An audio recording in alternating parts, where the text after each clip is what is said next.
This is Kevin Pruitt with Rising Tide Startups, and my guest today is Antesa Jensen. Antesa, thank you for staying up late. It's late for me. It's not late for you, but staying up and joining us on Rising Tide. Yeah, it's my pleasure to be here. It is kind of late. It's almost bedtime, but not quite. on a lovely Friday night in On a Denmark. lovely Friday night. Yeah, it's dark. So tell our listeners, who is Antesa Jensen? Who is Antesa Jensen? Well, I am, as you and I actually answer.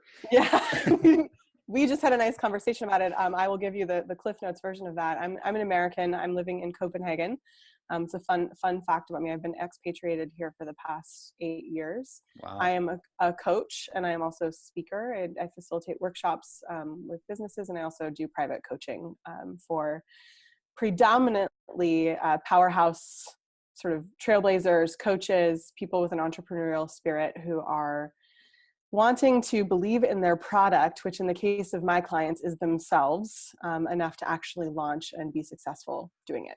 So a lot of people have really great ideas. I was certainly one of those people. I was full of ideas, but I never had the internal championing to launch any of them until I finally did, which we're going to talk a little bit about today. Absolutely. I'm going to circle back right now and let's kind of lay some groundwork here about, talk about what was the pathway from the States to Denmark? I mean, you said you were headed in a detour maybe to a French speaking country and ended up somewhere else. Yeah. So some fun facts about me are I grew up in Seattle, and which is in the west coast of the US for anyone who doesn't really know where that is.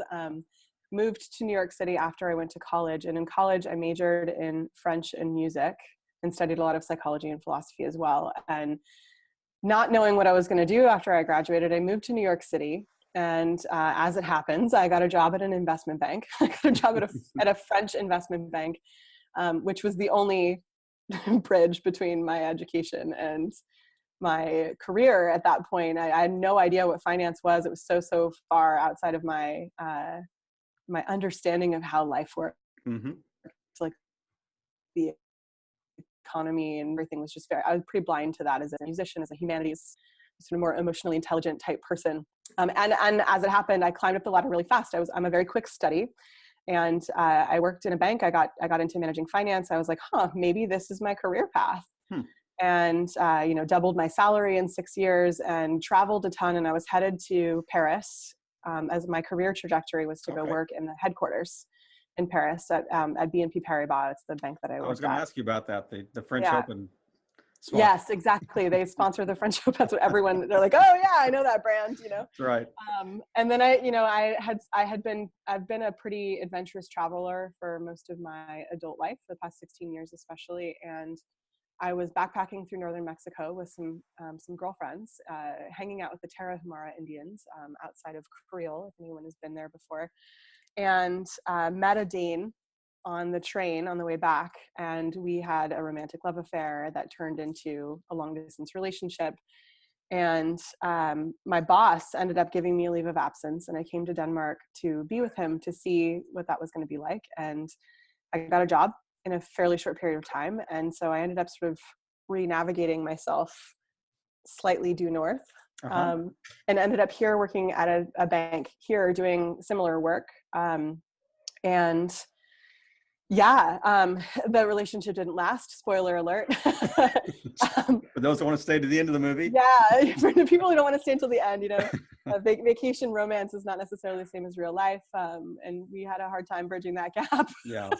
So blonde-haired, blue-eyed. He was, yeah. He still is blonde-haired, blue-eyed, tall Viking type person, and yeah, I didn't have, incidentally, and I think so much of that relationship was what sort of guided me towards the coaching world, which is what I do now as my full-time job, was that I didn't have the tools to repair that relationship, to show up fully in it, and neither did he. And so it was kind of like, I guess this is over. Like, I mean, I left, like I moved out because I was just like, I don't know how to make this any better. And it was heartbreaking because I loved him, and it was just like, I was a mess about it. And so after a few more relationships where I felt like I lacked the tools to show up, that ended up ultimately being one of the ways that I got guided into coaching. But it certainly was preceded by an existential crisis. Exactly. Yeah. I mean, how often is that the truth that of all of our growth? I mean, Yeah. it's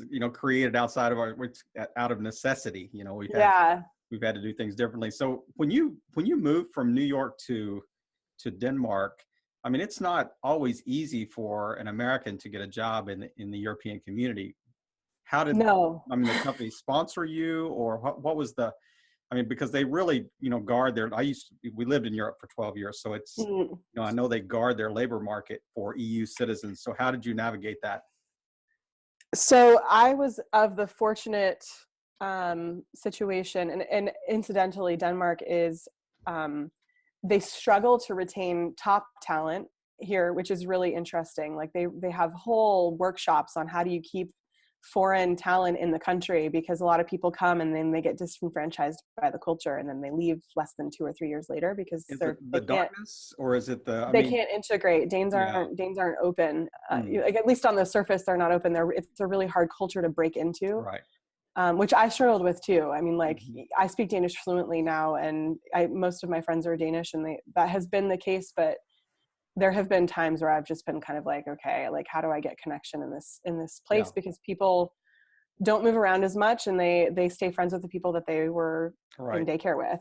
It's like going to a high school when you're a junior in high school. The cliques are already like the cliques are already established. That's right. So true. Mm-hmm. But yeah, I was a specialist in IT financial management, which is, I say that out loud now and I'm like, whoa, like, but I had a really, it was really easy for me. And this is, I'd say, part of skill set, right? it is. I mean, And there's nobody that knows high how to demand. like optimize the largest cost production in an entire organization. I was managing budgets of like 400 million euros. Mm. And helping integrate systems that had previously been outsourced. And like, I just had, like, organizationally, I'm really skilled. Right. I'm very perceptive organizationally. And so and I'm good at telling the story behind the numbers. And so those two pieces alone were essential. And they sponsored my visa. Yeah. So like, yeah. I know a lot of foreigners who've come here who cannot find work, and they're like, look at me like, what? Yeah. Because not only did I find a job, I got a job offer in 10 days. Like I was not jobless here for very long before. I was just sitting pretty waiting for my contract to come in. Like, it was like, well, they had to make the business case that a Dane or that an EU citizen could not. So they didn't. I wanted to fill that. So that they didn't have to make a business case, because in Scandinavia, and I think this is true all over Europe for anyone who's looking to relocate, if you have a specific job profile, most countries in Europe have an expedited path for people who have specific skill sets, because there's a lack of talent in the country. Job shortage list or something. Yeah, exactly. So working in IT and financial management, we're both on, it's what's called the positive list in Denmark. And you got all kinds of points on the sponsorship scale then. Exactly. And I met like 4 requirements. Like I was on a pay limit scheme, which means I was making, it was a 6-figure job. I was making good money, which meant that I was contributing more to taxes. That's really important here. They give you, if you want to pay top scat is what it's called. It's actually 15% taxes, then they'll let you in. And then I had like a couple job profile things that my visa came in like 3 weeks. It was really fast. Now, now I'm a permanent. Is that also Danish?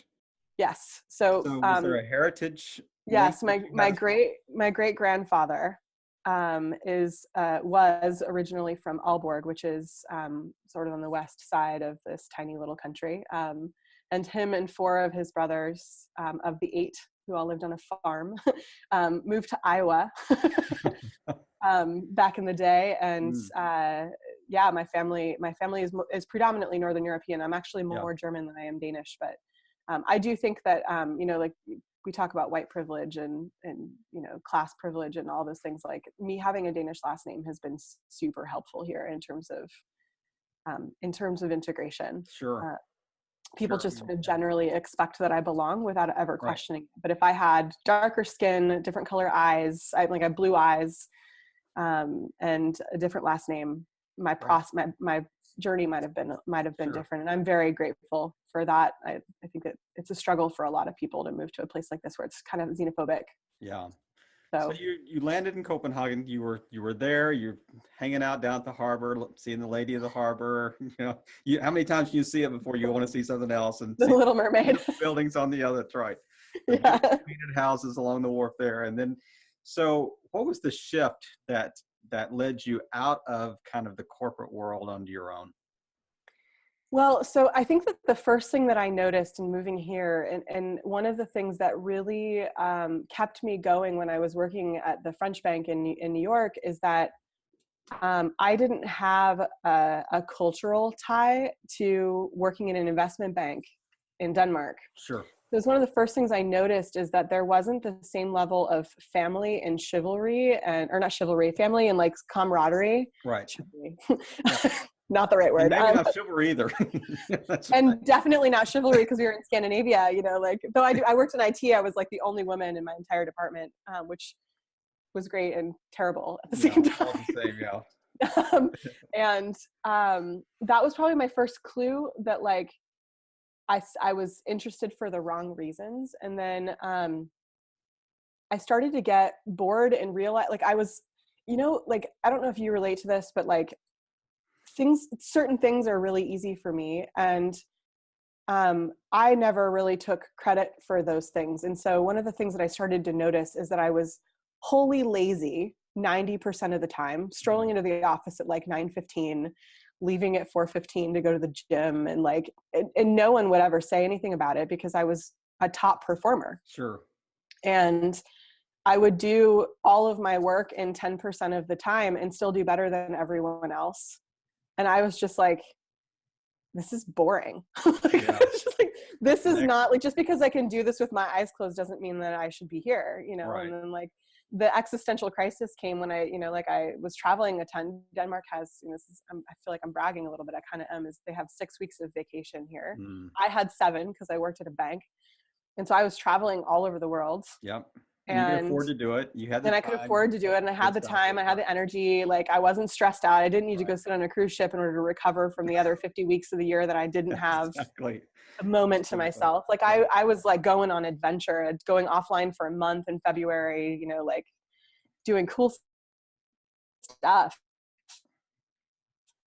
And I started to realize that while I was traveling, I felt more like myself than I did while I was home. And I was like, oh, that's a terrible feeling. Like I would come home and, my traveler friends, we all talked about having the post-vacation blues. And I was just like, I don't want to feel this way anymore. I don't want to feel like my life is prison cell. Right. And that was how I felt. And then there was a point where I went to South America. It was a really intense trip. I just got triggered left and right. I thought we were going to die at certain points. It was really dramatic. I'll spare you the details. I'm on every podcast I end up telling that story, so I'm not going to tell it on this one. But like, it's I came home and I was sitting actually in this corner that I'm in my apartment right now, which was empty at the time. My home was really sort of sparsely decorated, and I was like, "What the hell am I doing with my life?" IKEA. It's IKEA. Well, it wasn't IKEA. It wasn't IKEA. It's just like it was just empty. Yeah. And I was like, why am I here? Like, what is the meaning? Like, this can't be what I was 30, I think I must have been 32 or something. And I was like, this can't be what we're here for. Mm. I'm not here to sit in front of a computer and get masterful with formulas in Excel. Like that is a robot's job. And I'm not a robot. Like, and I didn't, the hard part was that I had no idea what to do about that truth. Like I was just like, and I was so well trained to like have to do something about it. Right. It's Yeah. like, so not having that answer was extremely confronting for me. And so I just was like gripping onto and grasping onto everything I could find in my life to give my life meaning, so that those 40 hours a week that I was in the office, I could survive. You said something really interesting a little bit that I don't want to just breeze by, because I think it's it's one of those nuggets you want to write down and put on a bumper sticker on the wall. That you said, just because I can do this with my eyes closed doesn't mean I should do it. I should keep doing it or whatever. Right. And, I mean, I think the thread, the story you just kind of unpacked, I mean, the thread is woven completely through that story. And I just wanted the listeners to kind of remind them of what you just said, so they can do a little self-inventory as they're listening to this. I mean, are there things in their own life that they're just doing kind of on autopilot? That's right. Just because they don't even know a way out of where they are. So I didn't mean Well, to interrupt the story. I just that's okay. It's right so there. good. I'm glad you did. And the piggyback on that, that I think is extremely important too, is that it also is not supposed to be hard. Hmm. Um, I was using a lot of energy, hilariously, like trying to not get caught being brilliant. That like, it was just like, like I had all these systems so that people wouldn't know that I was surfing Facebook in the office. Like, it was just like, and Don't you have to have another tab open so if somebody comes in, you can that's what flip I would do. it? There's this, like, I don't know. Anyway, it's, I have a friend that does that. yeah, Yeah. there's actually a button you can buy with your foot that changes the tabs to Excel that you can connect to your computer. Anyway, like, the reality is that so many people are doing that at the office and no one's Sure. talking about it. Like, I just, Sadly. full disclosure, like, I spent a lot of time like writing blogs and like, surfing the internet, and Facebook wasn't blocked at this particular job. So I was just like, They did later when they found out they planning found my pedal. vacations, That's right. planning my vacations. And I want to say though that it was easy for me, but it wasn't inspiring. It was, and it wasn't utilizing my gifts, which, by the way, at the time, I don't believe that I knew what my true gifts were. Right. Like, Sure. I didn't understand that I wasn't hired just because I was organizationally inclined. I was actually hired because I'm emotionally very intelligent, and I know how to get things done because I can build relationships really well. And that, of course, has been a large reason why at 3 years running, I'm a six-figure coach too. Without focusing on making six figures, my capacity for building relationships and transparent connection is how I've built my business. And Right. I didn't know that that was something that I was good at. Like, I took it for granted. Right. I didn't see it as a value that I could potentially profit off of or monetize in any way. Like, it was just like, and so I want to just say that, like, I think that we look at our life and we project the value of it based on society's expectations of Mhm. what has value. And the reality is that there's so much more that is valuable that Right. we totally gloss over it. And we don't, like, so many of and many of which have been a direct result of alchemizing childhood trauma are Mm. my greatest gifts. Like, I'm super perceptive. I'm, really sensitive to energy, and my understanding of how humans work in monitoring patterns, which Mhm. I absolutely used in my 12-year career in finance, are Right. the main thing that I do as a coach now. It is still very effortless for me, but it's also, I feel, and people may or may not understand this, but I feel like my whole body is being utilized now, whereas only a fraction of it was before. Right. That's something I'm And kind of on sensory overload almost, in some ways is like, I would think relationally when you meet people that there is a connection that's just more than the word exchange. yes, and you can feel it. You can totally feel it when you connect with someone. A lot of people call it chemistry, and some of it is chemistry, and some of it is just sort of like energetic availability. Mm. and it is, you're right, like, you said sensory overload. Like, there was a huge transition for me in actually utilizing my full self in this way, where I was exhausted and like I had Right. no energetic boundaries, and like, Yeah. learning how to be a fully utilized woman.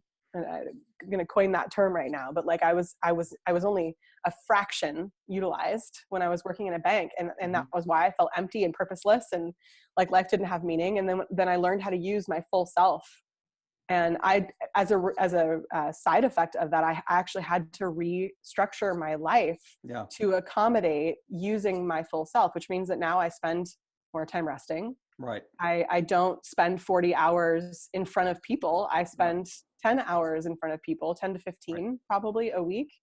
And then I spend more time alone because I have to regenerate, Sure. You got to set those boundaries. I mean, it's a little bit Exactly. kind of the extrovert introvert thing. I mean, how Yeah. are your batteries recharged type thing. So take us through that transition of walking out of corporate. I mean, you said, you walked out of a six-figure salary job to a six-figure coaching job, but I'm imagining an upside down bell curve, that there was some, I mean, I doubt that left January 1 and February 1, your six figure, your 10,000 a month check came in for your coaching job. So, I mean, just Yeah. walking away from a job that has a salary at that level. I mean, that's a major shift. for anyone. And Yeah, it to walk was. kind of into the unknown, I mean, what was the internal battle that you went through, and kind of walk us through that next stage?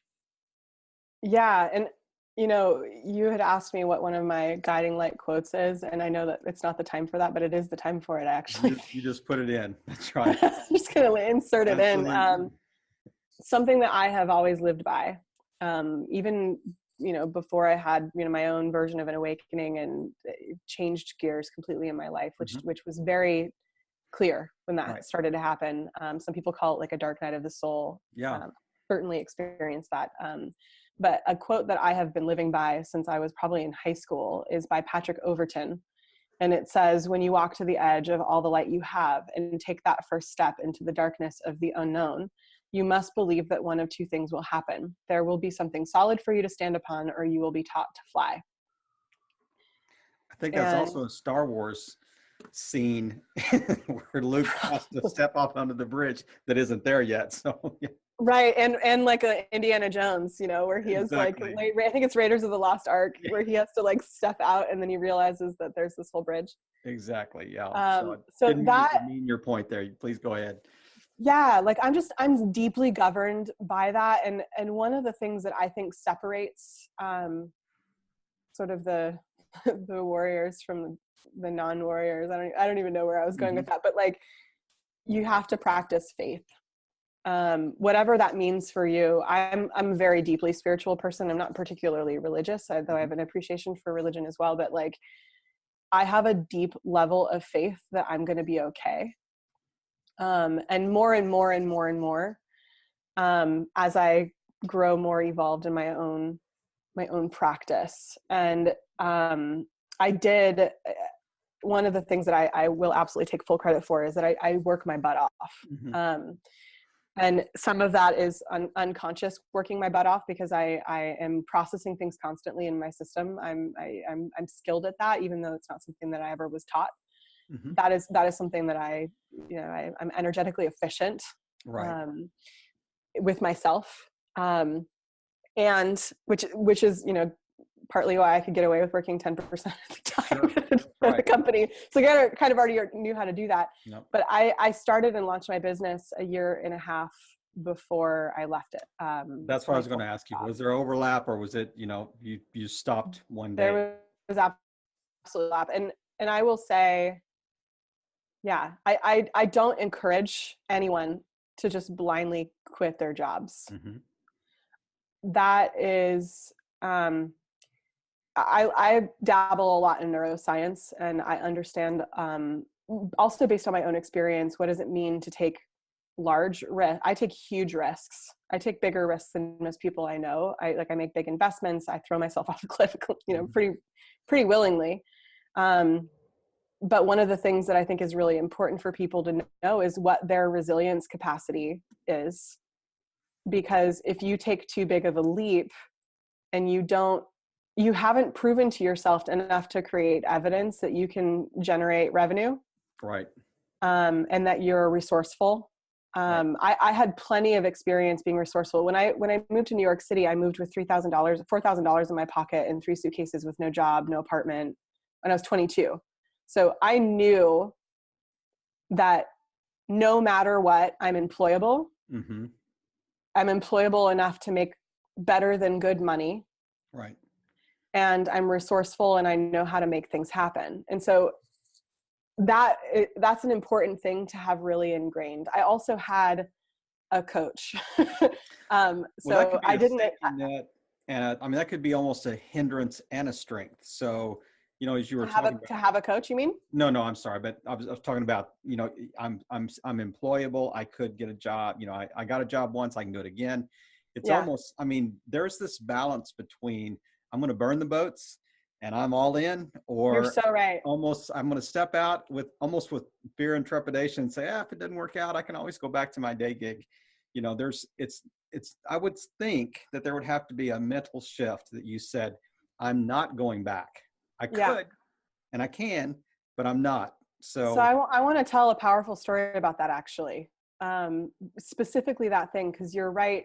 a part of why I think I was so successful when I moved to New York City. Like I said, I want to, this was back in 2005. I was like, I need to make at least 40 grand a year. I find an apartment, blah, blah, blah. And I just hit the pavement running, and I got a job in 3 weeks. And this was, before everything crashed. You've got a history of that. Yeah. But when I left my job, so this is a fun spoiler alert, another one. When I left my job in Denmark, I actually officially on paper was on a leave of absence. And I actually think that was probably one of my biggest mistakes, because I knew there was no chance ever that I was going to go back to that job. And I still had it as a safety net for about 10 months. I was on a year-long leave of absence, and I was away. I left Denmark to go work with some of my mentors in the US and take some more trainings that are not available here. And when I came back, I was actually probably the most financially stretched that I had been in my career, not because I wasn't making money, but because I had taken bigger risks. Right. And I found in coaching and exactly, that's exactly what happened is, and necessarily, I mean, it was my last year that I had this happen. I invested in coaching. That was a huge leap for me. And I have not for a moment regretted the financial stress that put me under. I got like 5 new gray hairs this year. They're lovely. I'm actually kind of excited. I feel like I'm earning my stripes. They're not bad. I've had them for a long time. But there was a moment where I was just like, I have been sabotaging myself by having the safety net. I know better than this. It's a great story. Yeah. And so I went and I put in my notice on a day where I actually wasn't sure whether or not I was going to be able to pay my bills. So I've consistently made 6 figures, but I had a slump where my income was not as high as my expenses were. Right. And I was like, I don't know how I'm going to pay. Yes. I was like, I don't know how I'm going to pay my mortgage. Right. And that was a huge wake up call for me, because I didn't feel guilty about having made the decision to invest in the coaching, because it was the most potent coaching that I'd gotten in the 4 years that I had hired a coach. Like I've had a coach in my back pocket, which I think is, we could talk for years about how important it is to have someone on your team like that. But I knew that I would be committing soul suicide, even though I didn't know how to pay my bills, which I did. By the way, magic occurred and I got a tax refund and I was able to pay my bills. Yeah. That month, it happened in like 2 days. I got this surprise message that I was going to get like $5,000 in taxes. And I was just like, all of a sudden I was fine. Like I barely skirted by and managed to make it happen. And I have found time and time again that when I abolish the safety net and take that leap into the unknown, I learn how to fly immediately. And I use this reference about kids because I'm really interested in childhood development. A lot of my work as a coach is effectively like reparenting and teaching people to reparent themselves. And I see a lot of the aftermath of poor parenting in my clients. And one of the things that we lose that I think is so important that children are so brilliant at is that they decide they're going to do a thing and then they do it. They don't think about whether or not they have the resources. And they've got a rocket ship and they're going to the moon, like some of that's imagination, but like some of the time they're creating things from scratch because they just have an idea and they have no inhibition about going for it. Like there's no reason not to. And we get socialized away from that. And then all of a sudden we're like, okay, I can't make this investment because I currently don't have that kind of money. I can't leave my job because I have XYZ responsibilities that I have to do. And those things stop us in our tracks and they prevent us from growing. And I have just learned, cut it out. there's a great, I think it was an article that I read actually maybe on Facebook, maybe 6 months ago about, the difference between a kindergarten class and a group of adults. They'll go in there and say, okay, who here in a kindergarten class is an author? Every kid raises their hand, Then they go and ask the adults and maybe one person that's actually an author would raise their hand, because we lose that imaginative, I guess, ambition or whatever that is, or that of course we can do that. I have a cardboard box. Of course that's a spaceship. Totally. Exactly. Why isn't it? Every time I see a cardboard box, I'm like, let's go fly me to the moon.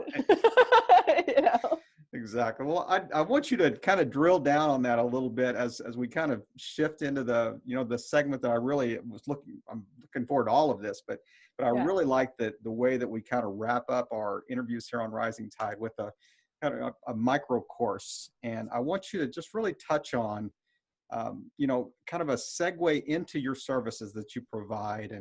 And this time is yours. This is really just for lack of a better term, this is a vocal lead magnet into exactly what, you want people to do as a result of this interview. So, Yeah. So the segue is, so one of the most potent elements of coaching that I got in my early days being coached was I was given awareness of different types of reactivity that I was running. And I'm gonna tell you what reactivity is in a minute, because I think that we have a gross misunderstanding of what reactivity is. But I want to tell you the result of me having become aware of my my patterns, because when I started to learn about those things and I started to realize all of the places where I was kind of getting in my own way, a lot of people are like, I'd love to leave my job, but what will I do? And I had that for like 2 years. I was like, I know that I don't want to be here. I know this is not my place, but I have no idea what to do instead. Right. And I was just sort of following the breadcrumbs. I went and got a coaching training because I was bad at relationship and that was relevant. And and then I was just doing the work. I was integrating and I was trucking along. And then by nurturing a new way of connecting with myself, a new way of recognizing myself, I started, I would say, clearing the pathways to receive deeper communication, deeper messages, deeper downloads. That's all kind of sounds really spiritual and esoteric, and maybe everyone may not relate to that, but I think it's like having sort of that gut instinct knowing. I have those a lot, and there was a period of time where those had completely gone away, and I'm really convinced that the reason those had gone away was because I had developed a lot of layers on top of it that made it hard for me to hear what was true for me. And so I just was, people might say, call baggage. yeah, Kind yeah. of as a group Yeah, think. baggage kind of has a negative connotation. I guess it is Sure. kind of negative, but the thing is we build social constructs into our lives and we take them on as ours, and those things get in the way. We've got tons of voices in our head. We don't know how to discern what ones are true. And when you do inner work, when you go hire a coach or you go to a workshop and you start to learn how your thoughts are creating your reality, like this, basic stuff. Right. You uncover, it's like peeling an onion. Sure. And one of the things that I experienced as the direct result of all of that work is that I was getting downloads and I was waking up with really great ideas. And while I was working, I was in what ended up being my last job.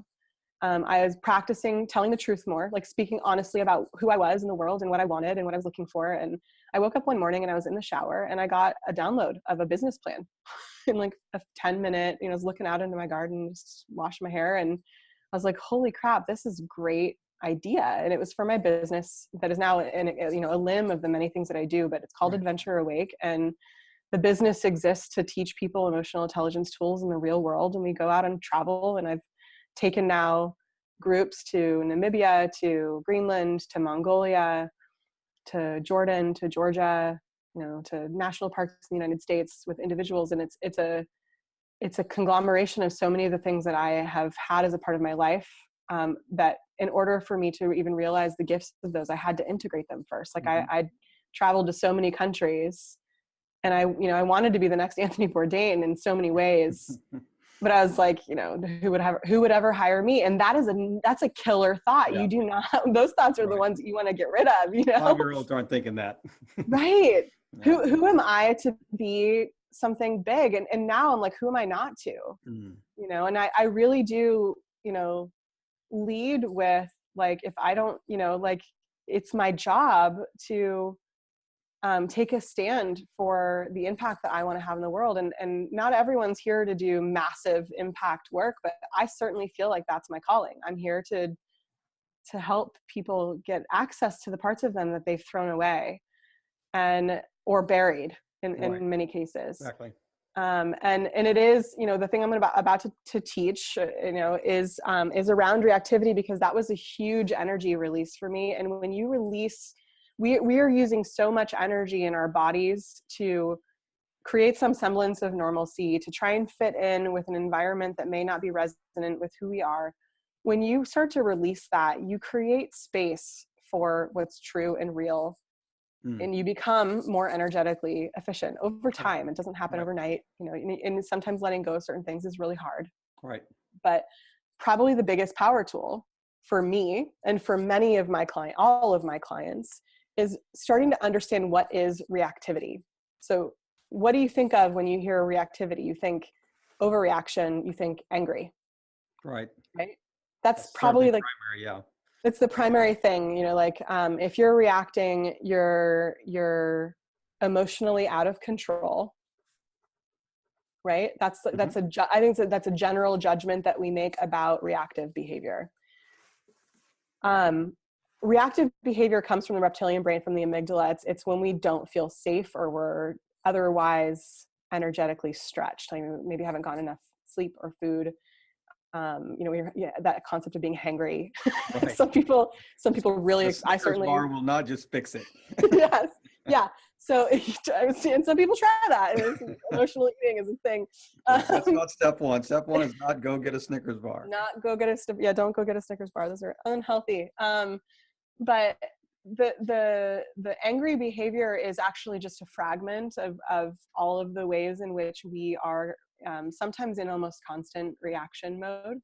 And we are constantly reacting to our environment. And one of the biggest shifts that my clients make is they shift from not being in constant reactive mode to being able to be responders to their environment. And a lot of people, Brene Brown, I think, talks a lot about this too, is like the difference between reaction and response. Mm-hmm. It's really common in the meditation world as well, is like when you can learn how to zoom out and witness your environment and not be at the mercy of it. And reactive behavior tends to be something that makes us feel out of control, at least in our minds. Right. But what I know to be true is that the majority of the high functioning sort of, you know, intellectually inclined, well put together men and women and other genders of the world is that our reactive behavior is not around the fight, which tends to be angry, or the flight, which tends to be escape, but it's actually more under the bracket of freeze, which is another type of reactive behavior that we don't talk that much about. And there's actually very little literature about it either, but it's one of the things that I specialize in. And freeze happens with explicit trauma, particularly betrayal, is when freeze gets activated. If you felt betrayed by someone in your life, people who have had sexual abuse, emotional and physical abuse at the same time, it's very confusing for the system. And what happens is that we freeze. Our system shut down, we numb. And what you see often in forms of reactivity for people who have the freeze defense mechanism running are over-intellectualization, for example, avoidant behavior. Justification's a huge one. Explaining is enormous. Like, people explain all the time. Mm-hmm. Righteousness, self-righteousness, self-judgment, criticism of other people, gossip, impatience. Mm-hmm. Abstraction is a really big one. We're abstract and we're not clear because we are frozen and we don't feel safe being specific. Being apologetic, being super polite. Hello, the UK. Superiority, validation, like those, we would never think that those are things that are reactive behavior. Those are things that are running almost constantly for a lot of people. We are constantly over apologetic. We are constantly justifying our decisions, finding reasons and excuses and explanations for why things are being done the way that they are, why we chose to make whatever decision. We use our intellectual language to protect ourselves. Mm. And even as an abuse victim, I could see that even justifying the behavior of the abuser. Totally. Might be a yeah. And here's where people, same here. I had a lot of that growing up as well. And people who go down a spiritual path do something really interesting. There's a concept called spiritual bypass, where they confuse compassion and forgiveness with justification. Wow. For example. Yeah. So it's really easy to justify what happened to you rather than have compassion and to forgive. And like, your heart's a big part of that game. And if you feel resentment, resentful behavior is also a really common one with freeze types of people. So I say all of those different examples because it's usually pretty like mind-blowing for people that those are types of reactivity. And I knew for me, I was going through the 12 steps when I learned this. I was doing 12 steps for adult children of alcoholics, as my father was a drug addict. And there was just lots of, neglect and abusive behavior in my family. And I was monitoring the ways that I reacted in certain environments, and justification and righteousness were my two go-tos, like super, super good at those. I'm very influential. And so I could persuade people to go on my ride. Right. And then they would I would enroll them in my victimhood. And so a big part emotionally. Yes. As quickly as you process. Right. And this is the danger of empathy. Right. It's the danger of empathy. A lot of narcissists are really empathetic. Yeah. Or empathic, not empathetic, actually. Right. Not empathetic. So anyway, I didn't realize the degree to which I was effectively manipulating my environment to continue to be spiteful and resentful about the way that I was raised. And it was a huge eye-opener for me that I was actually unconsciously behaving really powerless and using a lot of unconscious energy, which when I looked at that and I saw it, as confronting as it was, I also felt really free when I recognized that I could identify through my external behavior places where I was getting stuck. And I think that that's really common for a lot of people, is that they don't know how to even figure out where they're stuck. And so when they get this information, they're like, oh my God, I have been gossiping and colluding with my mother about my brother. Sure. And now I know that is actually my, avoidance of intimacy. I felt vulnerable, actually, what's going on there. And I wanted connection, and I felt like being rejected. And so you start to get an understanding of what your patterns are. Right. And you can reverse engineer them. So you're laying the groundwork of reactivity. What are the stages that you would lead someone through, kind of on the front end of the coaching process, or maybe the entry point in the coaching process? Or I'm not trying to lead you off track of what you're talking about. Yeah. What are those specific points that you want to cover?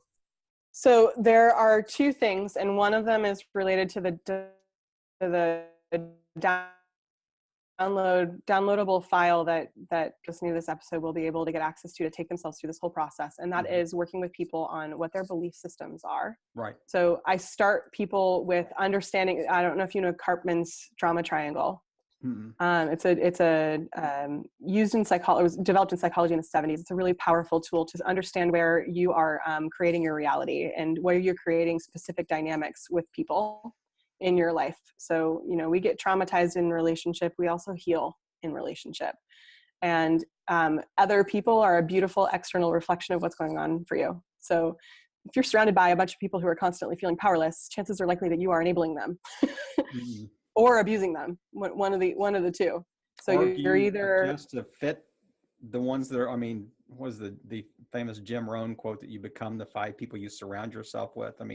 How does that kind of fit in with what you just described? Well, so we naturally are polarizing. So we're like magnets, humans, we're made up of energy and matter. If we're not aware of these dynamics, chances are likely that we're especially if we're sensitive, especially if, I'm a highly sensitive person. I'm an empathic person. So without me being aware of it, I was polarized into specific behavioral mechanisms and ways of being that enabled the behavior to continue. And so when I became aware of how I was showing up there, I could put a stop to it, because I knew how to get off away from the triangle of the victim triangles, basically is what it's called. So that's the first step, is that I take people through, what does it mean to be a victim? How do you feel when you're a victim? What sort of things are you telling yourself in your head? Usually it's something like, I feel defeated, I feel helpless, I feel incapable. If you are in the persecutor role, or the sort of the attack mode, then you feel like, I got to get mine before someone else gets me. Right. You know, you're in defense, you feel defensive, usually. And if you're in the enabler role or the rescuer role, you think it's, you know, it's my job to handle all of this. I have to take care of everybody else. My needs don't matter. And so there's specific belief systems and sort of inner narratives that we say to ourselves. Right. And what I do with people is I help them identify what their predominant inner narrative is. So I enter into this dynamic often from the starting gate position of rescuer. I like to enable people. And so when I'm in a dynamic that's not working, I listen to my thoughts and I say, what am I telling myself about this scenario that is having this person show up to meet me so beautifully, you know, because we're all really powerful people and we create these dynamics without realizing it. And it takes one person to break a dynamic. It does not take both. So you can actually decide, okay, I created this experience. I can uncreate this experience. And you're removing yourself from the dynamic. You are actually putting a stop to the dysfunctional behavior. And that person will either find someone else, or you might also help facilitate their new awarenesses of how they got into it, depending on the dynamic. So it does take that's the two first to tango, right?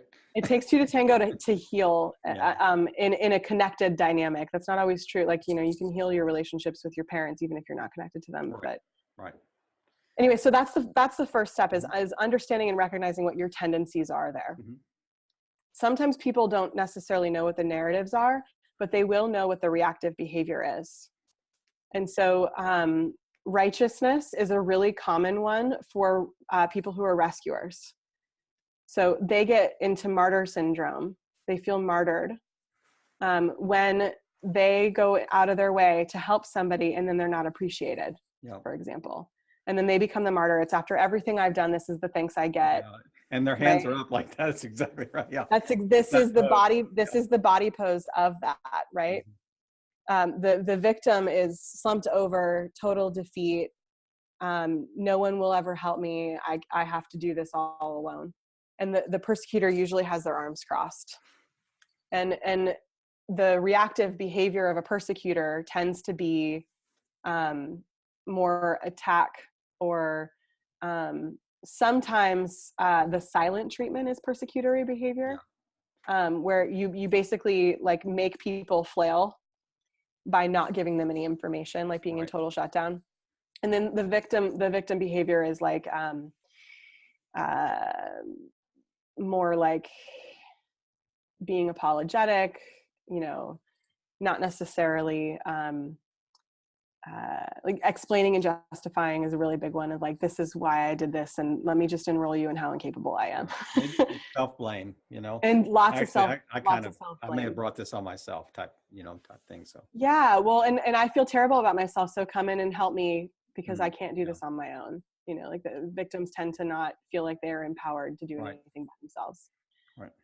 So once you know those things about you, one of the key pieces that I do, and a lot of this is a derivative of a woman named Byron Katie as well. She does this sort of like, you follow your thought, create the evidence that you create based on your thoughts.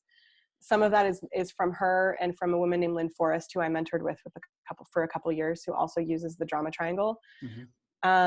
The piece that I find to be really, really helpful to dismantle a lot of this for most of us who suffer from freeze, especially, is an emotional intelligence tool that I've gotten from nonviolent communication.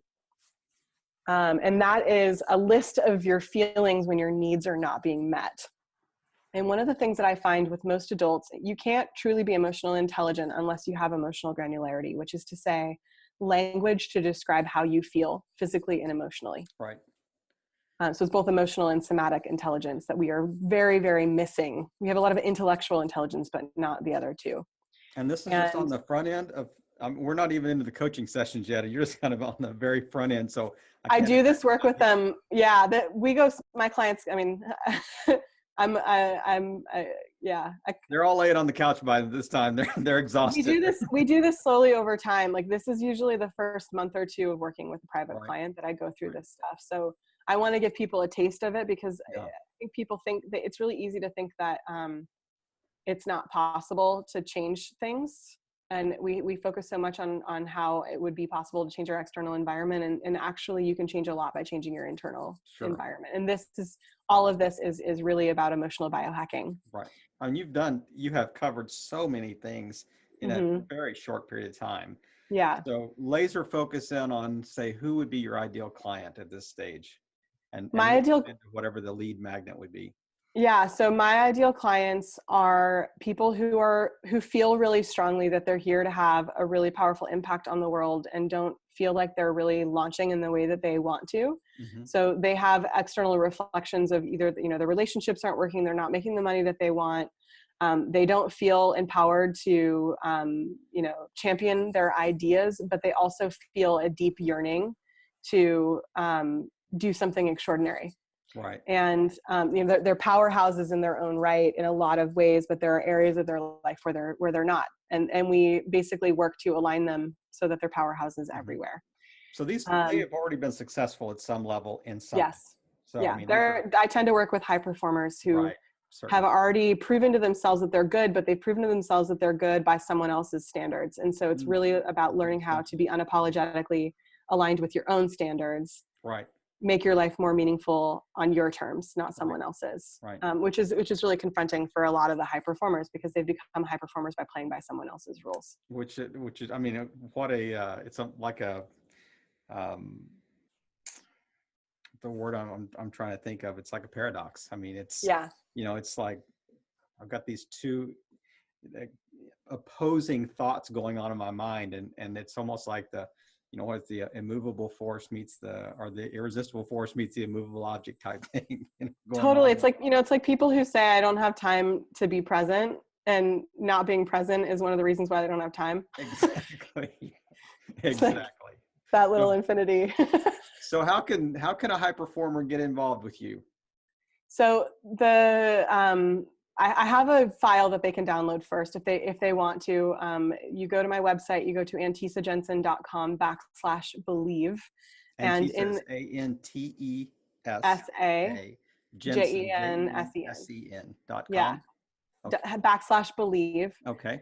It's a 10-step process that people can take themselves through to figure out what it is that they believe about themselves and how they are responding to that or reacting to that environment. That will hopefully, my expectation is it'll help them really get a lot of awareness around how they're showing up in their dynamics around their lives.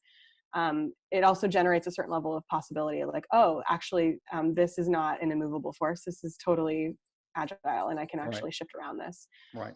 The other way is to reach out to me directly on my website. I do offer a lot of services from group. I have group coaching circles, which are super potent on the low end, and then I also do individual work with high performers who are really ready to launch on the high end. My VIP packages are great, and I do in-person work with my clients a lot, and they fly to Copenhagen for a day, and we do really powerful work there. And you can also follow me on social media. I write probably 2 or 3 articles a week around this stuff. So that's kind of like my sort of thought leadership side of my personality. Is I write a lot of illuminating things about how humans tick that is free content. I feel really strongly about the importance of being generous with what I have been blessed to learn in my own path. And so I share a lot of that stuff for free. I occasionally also do workshops, and with Adventure Awake, which is my my travel-oriented side of the business, I do the occasional retreat. I also can cater to groups, and if you're a company listening to this and you want to do an experience like that, I'm also available for that. So lots of options. There you go. And I mean, I would think as some of the higher achievers that you're encountering are also C-level employees at companies too. So you're going to have that, maybe that carryover. They're going to say, this was so good on individual basis. Now I want to do it with my team. With my team. Yeah. I do a lot of workshops with companies on basic stuff like learning how to cultivate curiosity, learning how to break through your belief systems, basic emotional intelligence training that is super important right now as we are shifting into the digital era and jobs are becoming obsolete, and humans are worrying about what that means about their future. And the best thing that we can do in that climate is to really have people realize that they have value, and they have value outside of the archaic constructs of what the current industry is telling us. And, Right. and if you can illuminate that for someone, they become the next innovator. And, Right. and that's really huge. See, So that's much deeper than my Facebook post about should I have a humanities degree. So everybody major in French, and you can someday that's right. You can just look end at the up path like, you can take. You'll end up in Denmark. That's exactly right. I majored in French and went to Denmark. So majored in there's French. a Went to joke in Denmark. there somewhere, I think. There probably is like 500 jokes in Yeah, that. that's right. Antesa, I am so grateful for the time you spent with us tonight. And I mean, it's so full of so many things that we could have chased, but you know, we want to keep it to a reasonable time frame to Yeah. listeners. But I'm looking forward to just staying in contact and collaborating on things in the future, and however we can help you. I'm just grateful for the time you spent tonight, and just It's thank my you absolute for pleasure. playing your part in helping all boats rise in a rising tide. Antesa, Thank have a you. great weekend. Thanks. You too.